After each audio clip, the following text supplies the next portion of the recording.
Sir నమస్కారం sir. నమస్తే. Sir 'Ram Gopal Varma' గారు 'పుష్ప 2' పైన ఒక ట్వీట్ చేశారు సార్. ఇది కాస్త మెగా ఫ్యాన్స్‌కి కోపం తెప్పించే విధంగా అయితే ఉంది సార్ ఆ ట్వీటు. మరి ఆయన ఎవరిని ఉద్దేశించి చేశారో తెలియదు గానీ, ఇప్పుడైతే మెగా ఫ్యాన్స్ కాస్త హర్ట్ అయినట్టుగా కనిపిస్తున్నారు. అంటే 'పుష్ప 2'కి వస్తున్న ఈ మెగా క్రేజ్ చూస్తుంటే తదుపరి మెగా అల్లునే. మీరు 'బాహుబలి' కాదు అల్లు అర్జున్ గారు, మీరు 'మెగా బలి' అని చెప్పేసి ట్వీట్ చేశారు సార్. ఇది కంప్లీట్‌గా అల్లు అర్జున్ గారిని పొగుడుతున్నట్టే ఉంది కానీ, అక్కడ మెగా అన్న పదాన్ని హైలైట్ చేస్తూ ఆయన ట్వీట్ చేశారన్నట్టుగా అర్థమవుతుంది సార్. మరి ఇది ఆయన ఏ ఉద్దేశ్యంతో ట్వీట్ చేశారు? మీరేం చెప్తారు సార్ ఈ ట్వీట్ పైన? అంటే 'పుష్ప'కి సంబంధించి ఒక హైప్ క్రియేట్ అయిన మాట వాస్తవమే గదా! అవును. దానిలో ఏమీ తేడా లేదు గదా! హ్మ్. అంటే 'పుష్ప మేనియా' నడుస్తోంది. అవును. 'పుష్ప ఫీవర్' నడుస్తోంది. టికెట్లు తెగుతున్నాయి. హ్మ్. భారీ ధరలకి అమ్ముడుపోతున్న మాట వాస్తవం.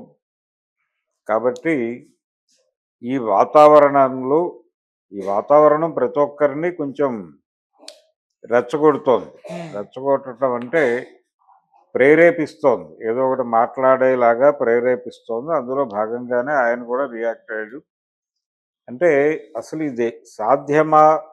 ఈ లెవెల్‌లో ప్రమోషన్ కావచ్చు, ఏదైనా కావచ్చు. అయితే ఇలాంటి ఫీవర్ క్రియేట్ చేయటం, ఈ మేనియా క్రియేట్ చేయటం అనేది సాధ్యమా అంటే సాధ్యమే. గతంలో కూడా కొన్ని సందర్భాలున్నాయి. చాలా వ్యూహాత్మకంగా ఇలాంటి రచనలు జరుగుతాయి. హ్మ్. అలా జరిగి పెద్ద సక్సెస్‌లు సాధించిన సినిమాలు ఉన్నాయి. ఓవర్ ఎక్స్‌పెక్టేషన్స్ దెబ్బతిని ఢమాల్మన్నటువంటి సినిమాలు కూడా ఉన్నాయి. కానీ ప్రస్తుతం కనిపిస్తున్నటువంటి దీనిలో చూస్తే అంటే అల్లు అరవింద్ గారు నేను వారం క్రితం సినిమా చూశాను. 'మగధీర' టైంలో నా ముఖంలో కనిపించిన వెలుగు ఈ సినిమా చూసొచ్చాక కనిపించిందని తన వైఫ్ తనతో చెప్పినట్టుగా అరవింద్ గారు చెప్పాడు. అవును. అంటే 'మగధీర' లెవెల్‌లో ఉంది సినిమా అనేది ఆయన చెప్పకనే చెప్పాడు. అంటే తన ఎక్స్‌పీరియన్స్ అది. అరవింద్ గారి ఎక్స్‌పీరియన్స్ ఆయన చెప్పుకున్నాడు. సో, వర్మ గారు సినిమా చూసుండలేదు. హ్మ్. సినిమా చూడలేదు కానీ బయట జరుగుతున్నటువంటి వాతావరణం, హడావిడి, టిక్కెట్లు, రేట్లు, అలాగే అరవింద్ మాటలు కాదు కానీ అల్లు అర్జున్ మాట్లాడుతున్నటువంటి పద్ధతి, ఈ టోటల్ ప్రమోషనల్ ఈవెంట్స్ ప్రతి దానిలోనూ తను కొంత డిఫరెంట్గానే మాట్లాడుతున్నాడు. అలాగే ఈ ఫ్యాన్స్ని ఆయన ఆర్మీ అని పిలవటాలు ఇవన్నీ అవును. ఇవన్నీ చూస్తే అంటే కొంచెం యాటిట్యూడ్ ఎక్కువ చూపిస్తున్నాడు, ఓవర్ యాక్షనా ఇది అని కూడా విమర్శలు వస్తున్నాయి ఆయన మీద. ఓవర్ యాక్షన్ చేస్తున్నాడు అల్లు అర్జున్ అనే మాట కూడా సర్క్యులేషన్లో ఉంది. యాటిట్యూడ్ కాదు, యాటిట్యూడ్ని మించి వ్యవహరిస్తున్నాడు, తగ్గేదేలే కాదు, ఇంకొంచెం మించి వ్యవహరిస్తున్నాడు అనేది బయట చాలామంది రాస్తున్నారు, మాట్లాడుతున్నారు, వ్యాఖ్యానిస్తున్నారు. హ్మ్. ఎందుకు మాట్లాడుతున్నారు వాళ్ళు అంటే వాళ్ళకు కూడా ఇది కొంచెం కదిలించింది. ఓకే. ఏది 'పుష్ప' మీద వస్తున్నటువంటి వైబ్రేషన్స్, 'పుష్ప' క్రియేట్ చేస్తున్న వైబ్రేషన్స్ తాకుతున్నాయి అక్కడ. తాకటంతో ఎవరి పద్ధతిలో వాళ్ళు రియాక్ట్ అవుతున్నారు. కొంతమందికి ఓవర్ యాక్షన్గా అనిపిస్తోంది, ఇంకొంతమందికి ఇదేదో అనవసరమైన హడావిడి ఎక్కువ చేస్తున్నారేమో సినిమాకి అనిపిస్తోంది. ఈ హడావిడి సినిమాకి ఏమన్నా ఇబ్బంది కలిగిస్తుందేమో అని చెప్పేసి నర్మగర్భంగా కొంతమంది మాట్లాడుతున్నారు. వర్మ గారు తన పద్ధతిలో ఆయన ఏది మాట్లాడినా ఇప్పుడు పరిస్థితి ఎలా జారిందంటే ఏం మాట్లాడినా బిట్వీన్ ది లైన్స్ వెళ్తున్నారు. ఆయన ఆయన ఈ రెండు గ్రూపులు అన్న పద్ధతిలో ఎక్కడా మాట్లాడలేదు.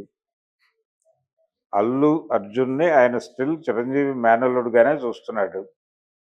చిరంజీవి మేనల్లుడుగా చూస్తూనే ఆ క్యాంప్ నుంచి ఒక పెద్ద హీరో అంటే నెక్స్ట్ ఆ క్యాంపెయిన్ లీడ్ చేయబోతోంది అల్లు అర్జునేనా అన్న టోన్లో మాట్లాడాడు. నిజానికి ఇది గతంలో కూడా దొర్లిన మాటే, కొత్త మాట ఏం కాదు. ఇంతకు ముందు కూడా అంటే ఆరెంజ్ ఇవి ఇబ్బంది ఉమ్, పెట్టి అల్లు అర్జున్ సినిమాలు నడుస్తున్న రోజుల్లో కూడా ఈ మాట దొర్లింది. అయితే వర్మ నుంచి దొరలేదు, వేరే రకరకాల వ్యక్తుల నుంచి నడిచింది చర్చ. ఓకే. బహుశా ఆ సందర్భంగానే కొంచెం మెగా అభిమానులు అల్లు అర్జున్ పట్ల కొంచెం చిరాకు ప్రదర్శించడం కూడా ఆ టైం నుంచే మొదలైనట్టుంది. ఇప్పుడు మళ్ళీ వీళ్ళందరూ వర్మ గారి ట్వీట్ మీద రియాక్ట్ అయ్యే ప్రయత్నాలు చేస్తున్నారు. ఇది ఆయన మాట్లాడిన మాటలో తప్పేం లేదు. ఆ రెండు కుటుంబాలు కలిసే ఉన్నాయి స్టిల్ ఇప్పటికీ. ఆ ఫ్యామిలీస్ నుంచి వస్తున్న హీరోల్లో ఒక కొత్త ప్రభంజనాన్ని క్రియేట్ చేయబోతున్నాడు అనే ఉద్దేశంతో అల్లు అర్జున్ని అభినందించాడు అంతే ఆయన. ఉమ్, అభినందించాడు కానీ అక్కడేదో చీలికలు తేవాలి, పేలికలు చేయాలి, లేకపోతే అదొక కాన్స్పిరసీ థియరీ అవేవి ఉన్నాయని నేనైతే అనుకోవడం లేదు. ఆయనకు తెలుసు ఉమ్, ఇలాంటి కాన్స్పిరసీ థియరీలు ఎన్ని చేసినా అక్కడ అరవింద్ గారు ఉన్నాడు అక్కడ, ఉమ్, ఆయన హ్యాండిల్ చేయగలడు అనేది వర్మ గారికి తెలియంది కాదు. వర్మ గారి ప్రొడ్యూసర్ కూడా వర్మ గారి ప్రొడ్యూసర్ కూడా అరవింద్ గారు. ఓకే. అరవింద్ గారి బ్యానర్లో కూడా ఈయన ఒక సినిమా చేస్తున్నాడు గతంలో హిందీలో. కాబట్టి అరవింద్ గారికి వర్మ తెలియకపోవడం లేదు, వర్మ గారికి అరవింద్ గారు తెలియంది లేదు. సో ఆ కాంటెక్స్ట్లో చిరంజీవితో సినిమాయే వర్కౌట్ అవ్వలేదు ఆయన. మొదలై ఒక పాట తీసి ఆగిపోయారు దత్తు గారి బ్యానర్లో. చూడాలని ఉంది అనుకుంటున్నా. చూడాలని ఉంది. ఆ టైంలో ఉమ్, అది వర్కౌట్ అవ్వలేదు. ఇక తర్వాత కాంబినేషన్తో ఎవరు సినిమా చేసే ప్రయత్నము చేయలేదు, అది అయిపోయింది. ఉమ్, రీజన్స్ రకరకాలుగా చెప్తారు. వీళ్ళు కూడా ఇద్దరు, చిరంజీవి గారు ఎక్కడ మాట్లాడలేదు కానీ వర్మ గారు ఒక చోట అది తన మిస్టేకే అన్నట్టుగానే ఆయన మాట్లాడాడు. అది అయిపోయిన చరిత్ర. ఇప్పుడు ఆయన కొత్తగా ఈ ఏరియాలో ఏదో చెయ్యాలి అని అనుకోవట్లేదు. ఆయనకి ఈ పిక్చర్ మీద పూర్తి అవగాహన ఉంది, వ్యక్తుల మీద అవగాహనలు ఉన్నాయి. ఆ అవగాహనలతోనే మాట్లాడాడు ఆయన. మాట్లాడి గిల్లే పద్ధతిలో చూస్తున్నారు దీన్ని. ఇక్కడ మెగా అని వాడటం వెనకాల వాళ్ళని గిల్లుతున్నాడు ఈయన అని. అదే. ఆ గిల్లటంగా చూడాలా వద్దా అనేది వేరే ఇది.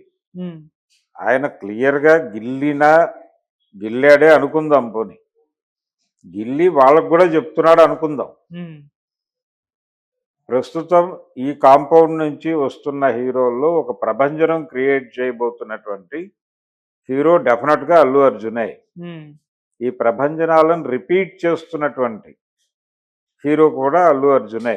ఓకే. అలవైకుంఠపురం అనేది ఇండస్ట్రీ రికార్డ్ అనుకుంటే, పుష్ప అనేది హిందీ మార్కెట్లో మంచి రెవెన్యూ సాధించిన సినిమా అనుకుంటే, దాని తర్వాత వస్తున్నటువంటి సినిమాగా ఇది ప్రస్తుతం రిలీజ్ కాకుండానే క్రియేట్ చేస్తున్నటువంటి 1000 కోట్ల పైన అమ్ముడుపోవటం థియేటర్కల్గా అన్ని లాంగ్వేజెస్ కలిపి 1000 కోట్ల పైన అమ్ముడుపోయినప్పుడు 1500 కోట్లు ఈజీగా వచ్చేస్తుంది. విత్ ఇంట్రెస్ట్ రావాలి కాబట్టి ఆ ప్లానింగ్ ఉంటుంది కాబట్టి.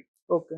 ఈ లెవెల్ మార్కెట్ క్రియేట్ చేసినటువంటి సినిమా, ఈ లెవెల్లో ప్రమోట్ అయినటువంటి సినిమా కాబట్టి ఖచ్చితంగా ఒక ప్రభంజనం. ఆ ప్రభంజనాన్ని ఆశీర్వదించాడే. ఓకే. అంతవరకే. కాకపోతే ఆ మెగాని గిల్లి చెప్పాడు ఆయన. ఆ గిల్లటం కూడా తప్పని నేను అనుకోవటం లేదు, తప్పేం లేదు దానిలో. వాళ్ళ మధ్య ఉన్నాయి బిట్వీన్ ది లైన్స్ రకరకాల వ్యాఖ్యానాలు చేసి గొడవలు నడుస్తున్నాయని అంటున్నారు కానీ చాలా సందర్భాల్లో వాళ్ళందరూ కలిసే కనిపిస్తున్నారు. కాకపోతే అల్లు అనేది ఒక ప్రత్యేకమైనటువంటి గుర్తింపుగా ఆయన చూసుకుంటున్నాడు. తనకి తాను ఒక ప్రత్యేకమైన గుర్తింపును కోరుకుంటున్నాడు. ఆ గుర్తింపును కోరుకుంటున్న విషయం పుష్ప 2 ప్రీ రిలీజులు అన్నిట్లోనూ స్పష్టంగా చెప్పాడు ఆయన. ఓకే. అందుకని ఆ విషయంలో వర్మ గారు చేయగలిగింది ఏం లేదు. ఆయన తన అభిప్రాయాన్ని తన కోణంలో మాట్లాడినట్టే చూడాలి. తను ఈ గొడవలన్నీ అక్నాలెడ్జ్ చేయాలనుకోవట్లేదు. ఈ జరుగుతున్న గొడవలన్నింటినీ తాను గుర్తించినట్టుగా కూడా చెప్పాలని అనుకోవడం లేదు. ఓకే.